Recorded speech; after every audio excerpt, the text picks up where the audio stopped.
नवंबर 1934 एक एलाइन एपोसिता नाम की लड़की के साथ एक छोटा सा एक्सीडेंट होता है जिसकी वजह से वो 37 ईयर्स के लिए कोमा में चली जाती है और वो 1978 तक कोमा में रहने के बाद उसकी डेथ हो जाती है। 33 साल चलने वाला है ये इलाज में भी वो बाहर नहीं आ पाई। और ऐसा ही एक एक्सीडेंट द इबारा नाम की एक औरत के साथ भी हुआ था। जान के बहुत शौक होगा कि ये लड़की 42 साल के लिए कोमा में थी।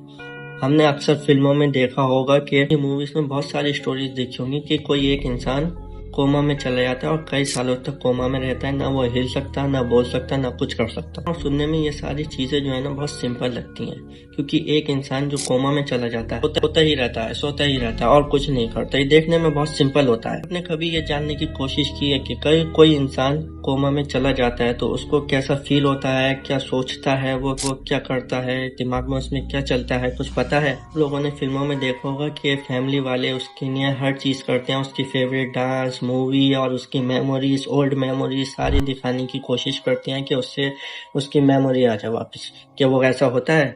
सबसे मुश्किल बात तो ये है कि कोमा एक ऐसी बीमारी है जिसकी आज की टेक्नोलॉजी भी कोई हल नहीं निकाल पाई सीधा साधा। भी कोई एक तरह का नहीं होता, ये कोमा भी बहुत सारे तरह का होता है। आइए जानते हैं कोमा पेशेंट के दिमाग में कैसा फील होता है, क्या चल रहा होता है। आज मैं आपको बताऊंगा ऐसे ऐसे राज के आपको मजा ही आ जाएगा कोमा की बात सुन के। आदमी कोमा में चला जाता है तो उसके सारे फैमिली मेंबर अपनी जान लगा देते हैं उसके कोमा से बाहर लाने के लिए। ऐसे ऐसे तरीके अपनाते हैं जो खाली बॉलीवुड की मूवी में दिखाया जाता है। उसके सामने रोना, नाचना, उससे बातें करना, उसको फीलिंग देना, ये सारी चीजें कोमा पेशेंट के सामने करना या लेकिन बिल्कुल ही बेकार है, क्योंकि वो ना ही सुन सकता है, ना ही फील कर सकता है, ना ही कुछ कर सकता है। वो तो बस बैठा है। अब हम जानते हैं कोमा कितनी तरह का होता है, कितना ज्यादा डेंजरस होता है और कितनी प्रॉब्लम्स को ये फेस करता है एक्चुअली में।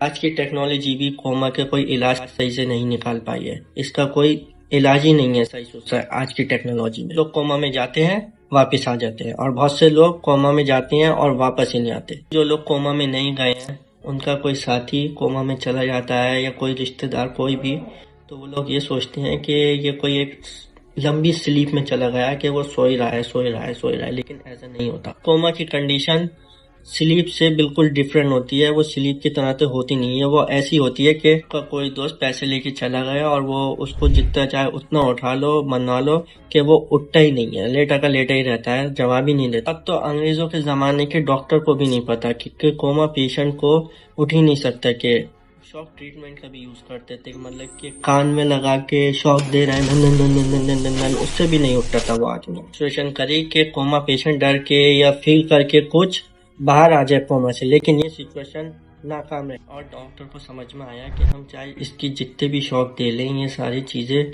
फेल ही होनी है, वो कुछ समझ ही नहीं पाएगा इंसान। और जो वो एक्सपेरिमेंट करते थे वो कभी कभी तो पेशेंट के लिए हद से ज्यादा हार्म हुए हैं। जमाने के डॉक्टर वो स्टंट करते ही नहीं है, उन्होंने छोड़ दिया। भाई साहब, लोग कहोगे कि कोमा में और स्लीप में फर्क होता है, हम समझ गए, लेकिन कोई इंसान कोमा में जाता है और 10 या 15 दिन में वापस आ जाता है, और कोई तो 40-50 साल तक ही नहीं आ पाता, वो कोमा में ही रहता है। एक ही तरह का नहीं होता ना, कोमा होता है अलग अलग तरह के, और इसके अलग अलग रीजन होते हैं, इसलिए वो डिफरेंट होता है। कहते हैं कि ये कोमा में कैसे जाते हैं इंसान, हेड की इंजरी के साथ, लेकिन अगर मैं कहूँ हेल्थ डिजीज की वजह से भी हो सकता है, लाइक डायबिटीज, ब्रूटल्स, एवरीथिंग। तो डॉक्टर जान पूछ के अपने पेशेंट को कोमा में डालते हैं। इसका नाम होता है मेडिकल यूज कोमा। उसके ब्रेन का प्रेशर कंट्रोल किया जाए बिना किसी परेशानी। सब तो जान पूछ कर कोमा में भेजा गया है, ये तो अपने लोगों ने भेजा। इसके अलावा अगर लोग कोमा में जाते हैं तो उसकी 4 वजह होती है।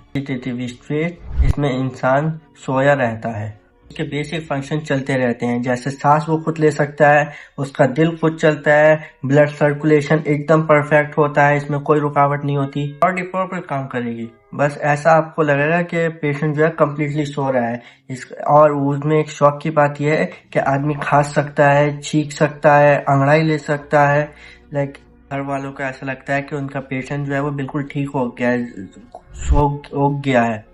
तो वो, लेकिन वो बिल्कुल भी ऐसा नहीं होता, वो कंप्लीट उसमें ही होता है। ये बॉडी जो है वो प्रॉपरली काम करती है और कुछ नहीं, वो सोया ही रहता है। सिचुएशन में जो कोमा पेशेंट है उसको नॉर्मल बीमारी भी हो सकती है, जैसे कि खांसी, जुकाम, फीवर, एवरी। उसका जो इलाज है वो प्रॉपरली करना होता है। और इससे भी मजे की बात यह है कि उनको ठंड लगती है, जैसे कि उसके रूम का टेम्परेचर ज्यादा हो गया, दिमाग में ऐसा चल रहा होता है कि जैसे कि वो कोई बर्फ के साथ खेल रहा है लोगों के साथ। बात है ये कोमा पेशेंट होने जो खुद नहीं बताई है कि ये एक्चुअली रियल है। और जो सेकंड टाइप है इसकी, वो है वो इससे भी ऊपर लेवल की स्टेट है, उसका नाम है कैटाटोन। इसमें जो है पेशेंट जो है वो कम्प्लीटली गोन होता है। इसमें यहाँ तक कि उसको हार्ट बीट और सांस भी पंप से देनी पड़ती है। कोमा पेशेंट कम्प्लीटली गोन होता है, ना तो मूवमेंट होती है ना कुछ होता है, यहाँ तक कि उसमें सांस और हार्ट बीट भी पंप से दी जाती है। कि जो कोमा पेशेंट की जो बेसिक फंक्शन है, जैसे कि हार्ट बीट और सांस लेना, वो भी मशीनों से ही होता है, बिना उसके नहीं हो सकता इस कैटेगरी में। सिचुएशन में अगर मशीन 1 सेकंड के में भी बंद हो गई ना, तो ये समझ लो खेल खत्म, वो आदमी गया। मगर जो एक अच्छी बात है इस सिचुएशन में कि जो आदमी का ब्रेन है ना वो डैमेज नहीं होता। कभी के थोड़े बहुत चांसेस तो होते ही हैं इस सिचुएशन में। ज्यादा एक और खतरनाक कंडीशन है जिसका नाम है brain death. Here brain function destroy हो चुका होता है और बॉडी अपने आप ब्रीदिंग करती रहती है, उसके लिए कोई मशीन की जरूरत नहीं होती, धड़कता रहता है, उसके लिए कोई मशीन की जरूरत नहीं होती। लेकिन इसमें रिकवरी के चांसेस जो है वो 0 होते हैं। कभी जिंदगी में एक बार ब्रेन डेड तो वर्ड सुना ही होगा। अगर ब्रेन डेड किसी को हो गया तो मतलब समझो वो गया, दिन तक वो जिंदा है। अगर उसके बीच में कोई भी गड़बड़ हुई बॉडी के अंदर तो मतलब खत्म। जो फंक्शन है वो ऑटोमेटिकली खुद ब खुद फंक्शन करते हैं, किसी चीज की जरूरत नहीं है, कुछ नहीं है। बस जो वो इंसान है वो इंटरेक्ट नहीं कर सकता आपसे। तो रमखा ऐसा भी कहते होंगे कि मतलब कि कोमा इतना बुरा नहीं है, मतलब कि आदमी अपनी एक सोया रहता है और अपनी दुनिया में जो है वो मगन होता है, ना किसी को परेशानी ना कुछ। एक है मसल एंट्रोफी। मान लो कि आप 2 दिन तक ठल्ले हो, घर पे पड़े हुए अपने सोफे पे और नेटफ्लिक्स देखे जा रहे हो, खाए जा रहे हो 2 हफ्ते के साथ, क्या होगा, उनका क्या असर होगा? तो आपके मसल जो है वो ढीले पड़ जाएंगे। मान लो कि अगर आपको उठ के भागना होगा तुरंत, तो आप नहीं भाग पाएंगे। जो इंसान 3 साल तक जो कोमा में है उसने कभी मूवमेंट नहीं किया और कुछ नहीं किया, अगर उसके शरीर की क्या हालत हो चुकी होती है सोचो। तो पेशेंट कोमा से बाहर आता है तो उसको अपनी बॉडी को नॉर्मल पेशेंट कोमा से बाहर आता है तो उसकी बॉडी को नॉर्मल होने के लिए भी पेशेंट को सालों साल का वक्त लगता है। जो है ना वो बिल्कुल कम्प्लीटली वीक हो जाता है, उनमें कोई जान ही नहीं होती।